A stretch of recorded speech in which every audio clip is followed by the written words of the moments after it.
अस्सलाम वालेकुम viewers, welcome to brass tacks. I am your host Mariam Chaudhry और हमारे साथ हैं जैद हामिद साहब, हमारे डिफेंस एंड सिक्योरिटी एनालिस्ट। ये है 10वां episode in the series of economic terrorism. पिछले एपिसोड के अंदर जैद साहब ने आपको इस्टेब्लिश किया था फिलोसॉफिकल बैकड्रॉप उन सोल्यूशंस का जिनके जरिए हम काउंटर कर सकते हैं इकोनॉमिक एक्सप्लॉयटेशन के प्रोसेस को। आज हम उन्हीं सोल्यूशंस के ऊपर गुफ्तगू जारी रखेंगे। जैद साहब हमें बताएंगे इंडिविजुअल लेवल से लेके कम्युनिटी लेवल और स्टेट लेवल तक हम क्या कर सकते हैं अपने सिस्टम को चेंज करने के लिए। जैद साहब प्लीज। देखिए भाई, हमने पिछले प्रोग्राम में आपको फिलोसॉफिकल बैकग्राउंड भी दिया था और इस कुफर के ज़ायनिस्ट इकोनॉमिक सिस्टम के वो पिलर्स डिफाइन कर दिए थे कि जिनके ऊपर इसकी बुनियाद खड़ी हुई है, इमारत खड़ी है। आज हम इस सवाल का आपको जवाब देंगे कि क्या इनका इकोनॉमिक मॉडल और हमारा इकोनॉमिक मॉडल को एग्जिस्ट कर सकता है, और अगर नहीं कर सकता तो हमारा मॉडल क्या है। आज हम सॉल्यूशंस की तरफ आएंगे इंशाल्लाह। आज हम इंडिविजुअल लेवल पर एक फर्द जो कर सकता है, देखिए एक फर्द कम नहीं कर सकता, हर फर्द है मिल्लत के मुकद्दर का सितारा। एक शख्स बहुत बड़ा इंपैक्ट क्रिएट कर सकता है अगर अपनी जात में वो तब्दीली ले आए जो उसके इख्तियार में है। यानी हम कोई ऐसा सोल्यूशन नहीं देंगे जो कानून को तोड़ेगा, हम कोई ऐसा सोल्यूशन नहीं देंगे कि जो तसादुम की तरफ लेके जाएगा, हम कोई ऐसा सोल्यूशन नहीं देंगे कि जिसके नतीजे में अनार्की फैलेगी। जो कुछ आप कर रहे हैं इसी में आपको इन सारे अपनी लाइफस्टाइल को तो इंसान कंट्रोल कर सकता है। एक तरतीब देनी है कि आप उन सिस्टम्स की तरफ आना शुरू कर दें जो आहिस्ता आहिस्ता चलेंगे एक कलेक्टिव इकोनॉमिक मॉडल की तरफ कि जो इस्लामिक होगा। हम सबसे पहले कंपैरिजन देना चाहते हैं आपको पॉइंट बाय पॉइंट। देखिए कुफर के निजाम की फंडामेंटल बुनियाद बनती है बैंक्स के ऊपर, जैसे हमने पिछली दफा आपको बताया था। इसका ऑल्टरनेट इंस्टीट्यूशन जो मुसलमानों के पास है वो बैतुल माल का है। बैंक और बैतुल माल में बुनियादी फर्क यह है कि बैंक पेपर करेंसी पर रिबा के निजाम को, मनी लेंडिंग को बुनियाद बनाकर काम करते हैं, चाहे वो सरकारी हो या प्राइवेट। आजकल ज्यादातर बैंक प्राइवेट है। बैतुल माल एक बिल्कुल मुख्तलिफ कॉन्सेप्ट है कि जो स्टेट रिस्पॉन्सिबिलिटी है, एक रियासती इदारा है, एक हुकूमत की जिम्मेदारी है, और उसमें नकदी या करेंसी या सोने और चांदी के सिक्कों के अलावा माल जमा किया जाता है। यानी बैतुल माल में गंदम भी होती है, आटा भी होता है, दाल चावल, हत्ता के ऊंट भी होते हैं, जानवर भी होते हैं।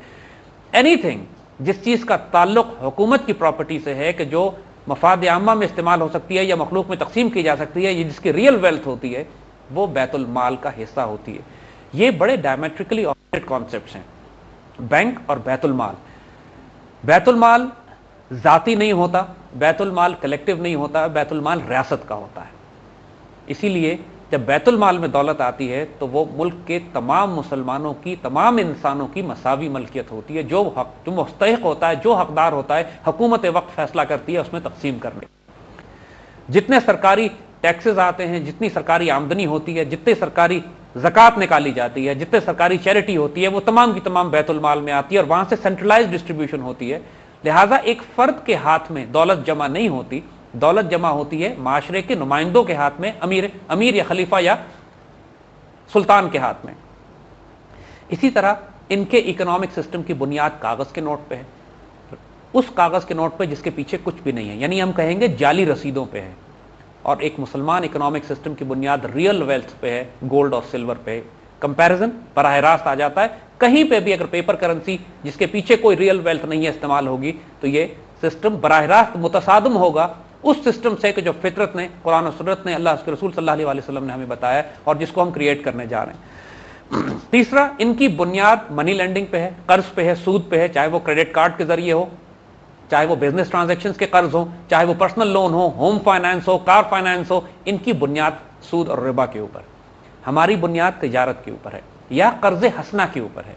कर्ज हसना उस कर्ज को कहते हैं कि जो दिया जाए इस मोहब्बत और प्यार के साथ कि अगर तुम नहीं अदा कर सकते हो आखिर में तो माफ कर दिया जाए, जिसमें कोई इंटरेस्ट नहीं है, कोई सूद नहीं है, कोई रिबा नहीं है, आसान शराइत है। और ये कंडीशन है कि अगर ये तक कंडीशन है कि अगर नहीं दे सकते हो तो तुम उसको, उस सरकारी रियासत या कोई शख्स उसको माफ कर दे। कर्ज है तो कर्ज हसना है, वरना मनी लैंडिंग की जगह तिजारत है। दूसरा, इनका टैक्स इनकम टैक्स है, हमारा टैक्स ज़कात है। इनकम टैक्स आमदनी के ऊपर है, इंसान मेहनत से कमाता है, अपने बच्चों के लिए जान मार के रिस्क लेकर जाता है। घर नहीं जा सकता जब तक उसकी आमदनी में से एक हिस्सा निकाल कर ये अपने बैंकों में न डाल लें। यानी अगर आप हिसाब लगाइए कि अमेरिका में 30%, 35% टैक्सेस हैं, اس کا مطلب یہ ہے کہ انسان سال کے 3 مہینے بیگار نوکری کرتا ہے ریاست کی، یعنی اس کو پیسے جو ملتے ہیں 9 مہینے کے ملتے ہیں، پریکٹیکلی اس کی 3 مہینے کا لیبر جو وہ کام کر رہا ہے وہ حکومت ٹیکسز میں لے جاتی ہے غلام کے طور پہ اس کو. یہ غلامی ہے.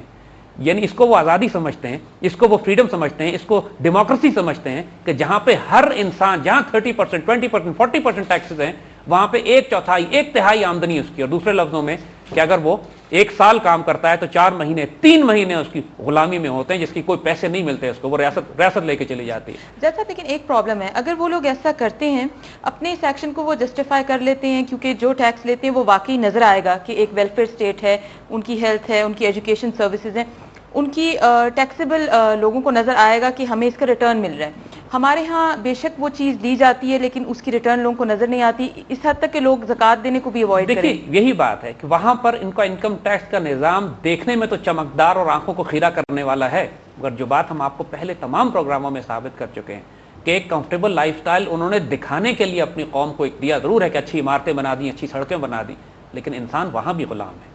اس لیے کہ ان کو اپنے نظام کو جسٹیفائی کرنے کے لیے کچھ تو شکل نکال کے دکھانی تھی اس کو دنیا کے آگے کہ دیکھو ہم نے کتنا اچھا نظام بنایا ہے.